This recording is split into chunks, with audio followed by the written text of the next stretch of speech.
Congressman Josh Gottheimer is advertising for jobs. Do you think the people that work for him should get some money or none money? And let me help you guess the correct answer. It's none money. None money is what they're getting. And you won't believe how big the gap is between how much they earn and how much you earn. You 4.5 million wonders, you great examples of both God and evolution. Thanks for joining us today on this channel. We want to tell you the truth wherever possible. And if you want to see me live, come see me in the UK between January and May next year. I'll be appearing live all over the place. There's a link in the description. It's a really funny show. You'll absolutely love it. But for now, let's turn our attention to matters in American Congress. It's long been discussed whether it's ethical for politicians to have unpaid interns. That just means people doing jobs that don't get paid. And I suppose also it means that the only people that can do those jobs are people that can afford to do jobs without getting paid. So there's all sorts of class ramifications around that as well. It's kind of a double stab in the back, really. Let's have a look at the story and also look into, with a little more detail, how much politicians are earning and where they're getting it from. In 2018, Congress allocated $13.8 million for members to buck the long-standing practice of not paying congressional interns. That's one of our proudest traditions, to not pay our interns.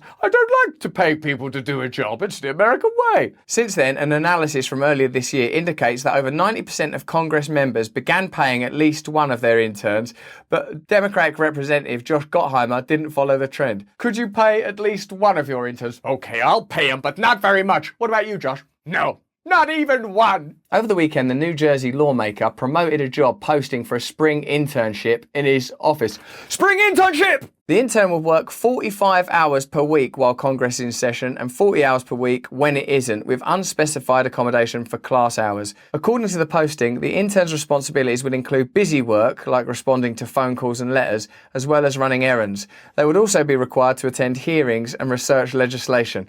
Also, perhaps you could collect some of that lobbying money. As compensation for this supposedly vital work, the student intern required to live in Washington, D.C. would receive invaluable work experience. I mean, we literally can't put a value on it. That's why we're giving you nothing. But no pay, according to the posting. Due to specifically allocated funding, most congressional offices offer compensation for their interns, although it is often incredibly paltry. We could give you some money, but it will be paltry. There you go. Oh my God, some chewing gum, fluff out of your pocket. Although House members get $25,000 to pay their interns, many offices have several interns at once. According to Pay Our Interns, the average stipend in 2018 was a mere $1,613 in the House. That's for a year's work. It's not a year yet. It's still November. Keep going. Keep going. Please, a few more pennies. Wait, it's coming up for Christmas. Do I get Christmas off? I'm afraid not. The stipend don't cover it. Now, with money allocated specifically for this purpose, it's unclear why Gottheimer would choose not to utilise this funding in a departure from the vast majority of his colleagues.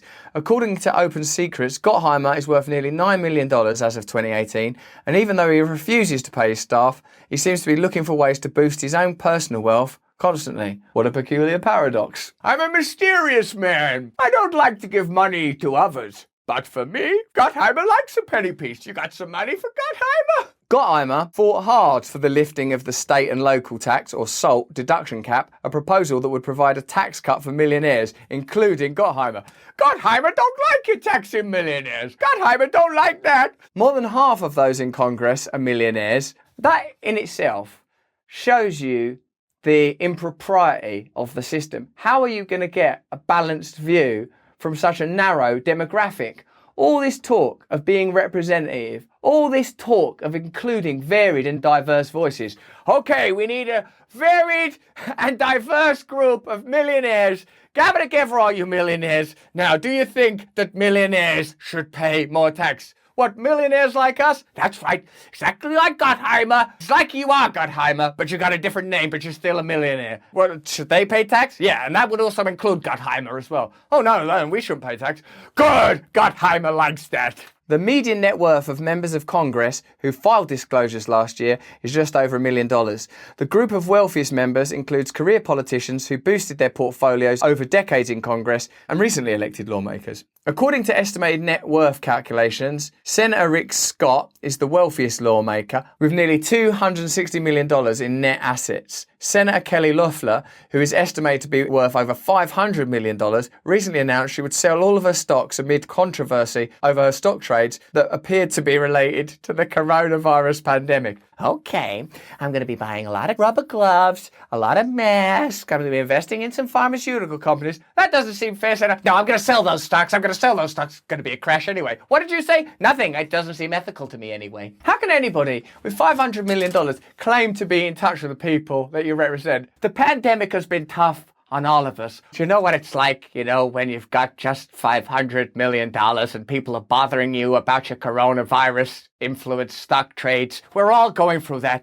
The leaders of both chambers make the top 10 list. House Speaker Nancy Pelosi has seen her wealth increase nearly $115 million from $41 million in 2004, which was all right already. Senate Majority Leader Mitch McConnell saw his net worth increase from $3 million to over $34 million during that time. What are they doing then? Where are they getting the money? They're meant to be concentrating on running a country. They tell you how hard it is. Listen, it's very hard to run a country and also earn millions of dollars on the side while simultaneously not paying your interns. Have you got any idea how difficult it is? Kelly's over there worrying about stock trades. And how are you, Gottheimer? Gottheimer needs a boost. He needs one bad, baby. Both political leaders are married to affluent individuals who are driving those increases. What a coincidence. A new survey shows that nearly 2/3 of Americans see the Democrat Party as out of touch with the concerns of most people, whereas the other third are so out of touch themselves, they can't even tell you what a Democrat or a party or a percentage is. The typical US Congress member is 12 times richer than the typical American household. 12 times as much money. So imagine if you had 12 times as much money, your concerns would be different, your feelings would be different. That's not who should be governing you. And that doesn't tell the whole story, since the Chamber of Congress are not equal in wealth terms. The median net worth of a senator was $3.2 million. These are conservative estimates. Congress members are not required to report on the value of their residence. What's the value of your residence? I'm not required to tell you that. All I know is that Gottheimer needs a boost. He needs a boost on the size of that residence. CBS News points to evidence that lawmakers use their position to enhance their wealth through influence peddling and privileged information to make better investments. At the end of the video, there's a link to a video on that very subject. One set of researchers estimated that from 1985 to 2001, members of the House of Representatives beat the market by about 6 percentage points. Wow. Well, that's evidence, isn't it? I mean, I don't know much about high finance, but if you're ahead of the market by 6 points, that means you know what it's doing. In fact, you're ahead of what it's doing. In fact, you're probably deciding what it's doing and then investing in that. It's not hard to imagine that lawmakers' wealth may influence how they think about policy. Having a bunch of millionaires write the rules that affect all Americans is far from ideal.